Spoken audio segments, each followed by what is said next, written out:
Have you ever wanted to stay logged into multiple accounts on the same website at the same time? Or keep your work, shopping, and personal browsing separate without constantly switching profiles? In this tutorial, I'll show you how to use containers in LibreWolf. Containers are a feature that helps separate your browsing activities from one another. Each container has its own cookies and site data, allowing websites opened in different containers to behave as if they were being accessed from separate browsers. To get started, click the application menu in the top right corner of LibreWolf and select Settings. In the search bar, type Containers, then locate the option called Enable Container Tabs and make sure it is turned on.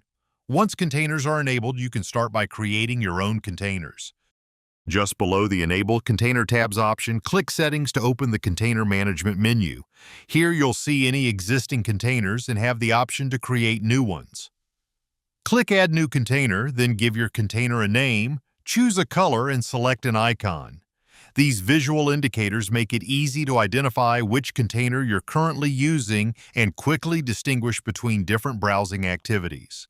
Once you've created a container, you can start using it by opening a new container tab and selecting the container you want. LibreWolf also includes several default containers such as personal, work, banking, and shopping, which you can use immediately or customize to fit your needs.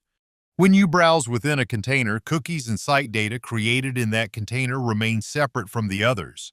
This means you can stay logged into different accounts on the same website without conflicts, and it also helps keep different activities isolated from one another.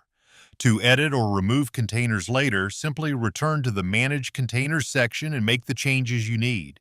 You can rename containers, change their colors or icons, or delete containers that you no longer use. And that's how you use containers in LibreWolf. If you found this tutorial helpful, consider leaving a like and subscribing for more LibreWolf tutorials, browser tips, privacy features, and customization guides.